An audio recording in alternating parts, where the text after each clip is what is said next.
I managed to convert my dad from a V8 petrol-hungry Merc to this, a dual-motor Launch Series Model Y with the acceleration boost, and thankfully he's gone away for a couple of weeks and let me borrow it. So as someone that has a 2022 rear-wheel drive Model Y with currently no intention of upgrading, let's see how jealous I am of my dad's new car.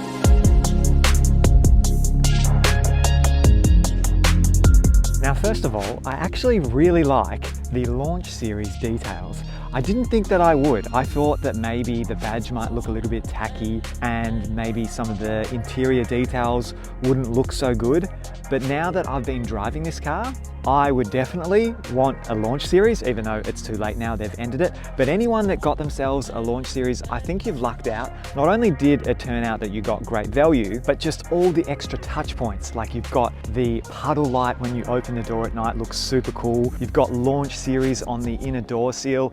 Even the Launch Series badging that you get beneath the wireless phone chargers looks nice. And I also really like the on-screen animation you get every time you open the door. I kind of thought I would turn that off straight away, but it is a nice reminder that you've got a special edition and one of the first. There is, however, one thing about this car that I really don't like the look of, and it's unfortunately these 20-inch silver wheels. Not the fact that they're 20 inches, I think that looks great. Over the 19s, they fill out the body more and they look great, but the silver color option versus what we previously had in the black 20-inch induction wheel, these just look so dated in my opinion. So yeah, that would be the first thing that I change. Now we can talk about the exterior of this car as much as we like, but what really matters and where you spend all your time is right in this seat.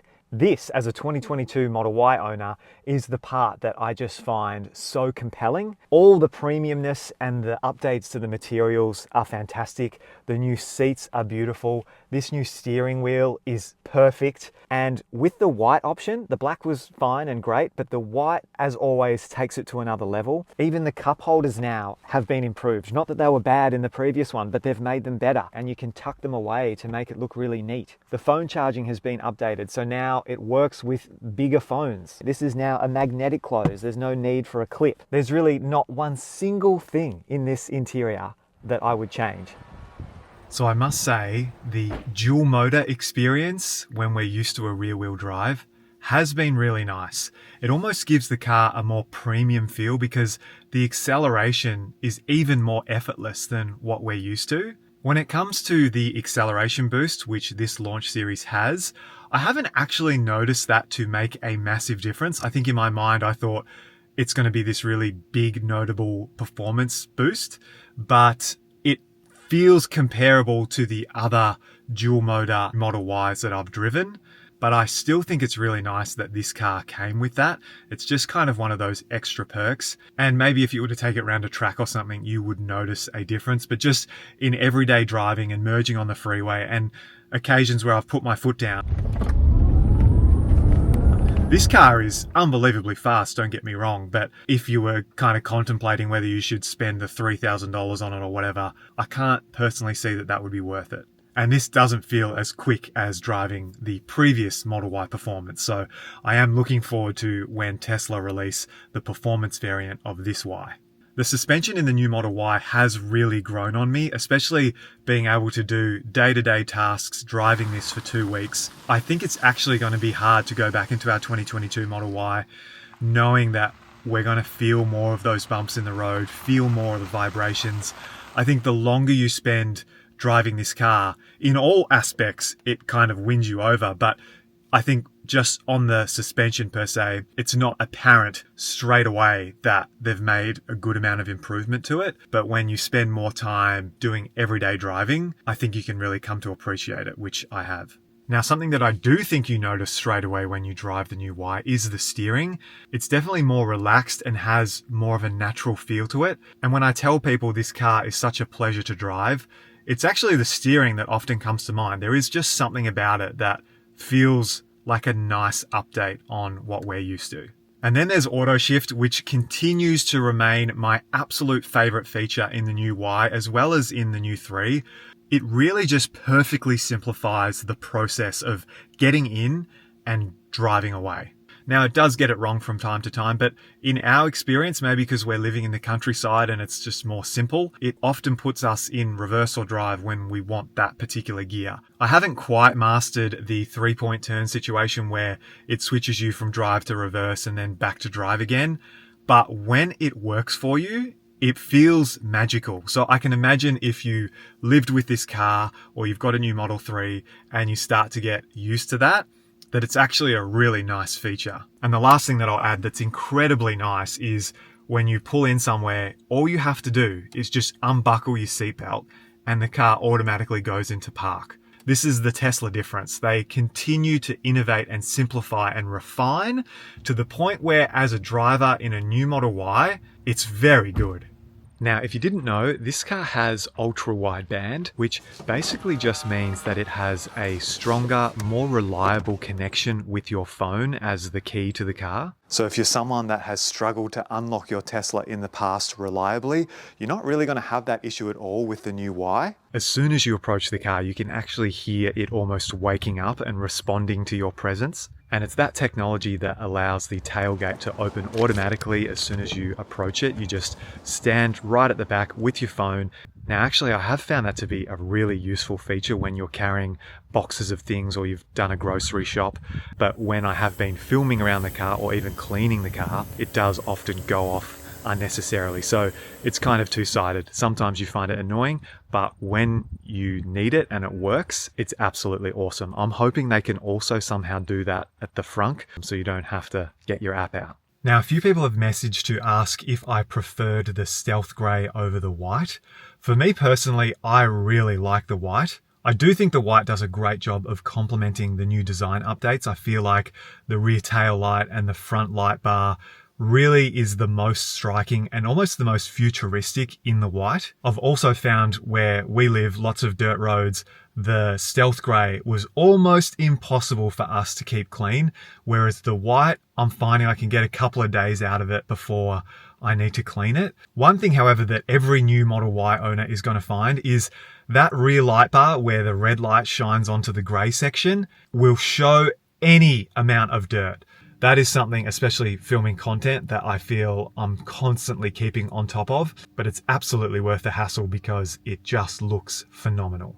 And also, I did just learn that the pearl white multi-coat has actually been updated for the new Y. So it is a slightly different white than what we've got on our Model Y. Most people aren't really going to notice the difference, but it is a brighter, cleaner white. And so every authorized repair center that works with Tesla has been sent a new color code, at least in our region. And the first thing that I'm wondering is if it is somehow a more durable type of paint, because we've found stone chips to be a bit of an issue with our Model Y.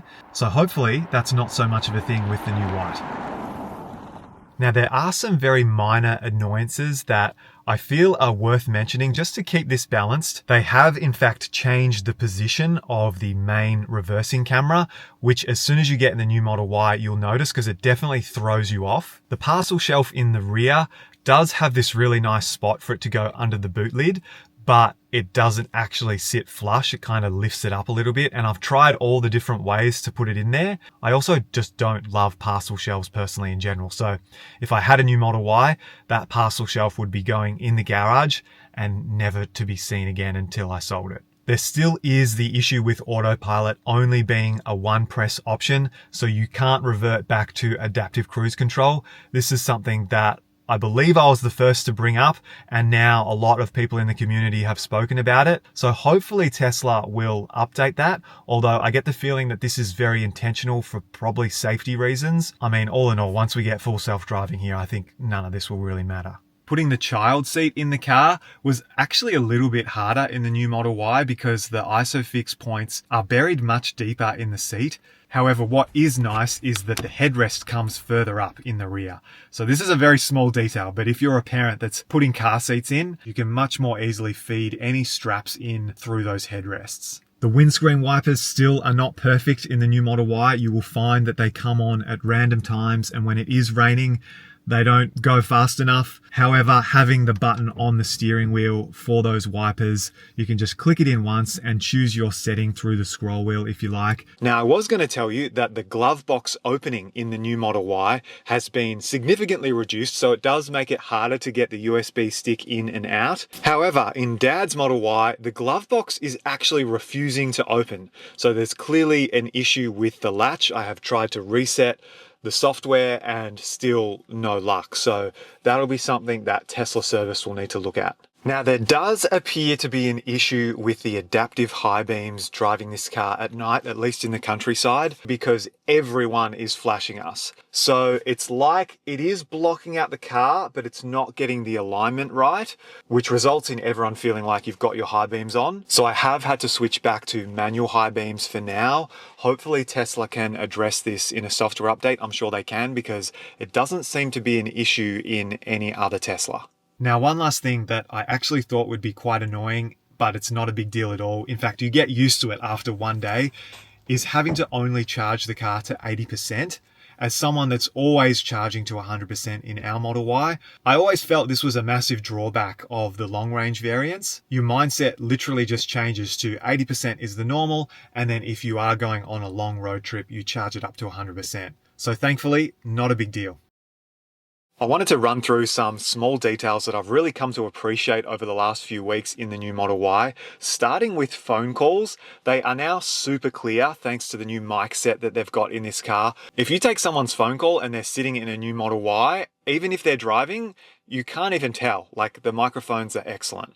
There is also much stronger connectivity with cellular and Wi-Fi. This makes a really big difference to getting things like software updates in the car, but also when you live in regional Victoria and you're constantly trying to get service. I mean, we haven't really had an issue in this car, so that's testament to the better signal you're getting. I really love the way that the headlights and the taillights fade in and out when you're unlocking or locking the car. Super nice touch. Also, Sentry mode now does this, so you don't have that aggressive flashing of the lights. It's a bit more subtle, which I think is a good thing. Making use of the front camera when you're parking up against a curb is a really nice perk of driving this car. Sitting in the back of this car is genuinely a really nice experience. I can see why they're using this car as the robo-taxi in Texas. Now you've got ambient lighting back there, you've got improved materials, but most importantly, you've got that rear screen, which is actually very, very useful if you are sitting in the back. And lastly, I really wanted to call out the sound system in this car.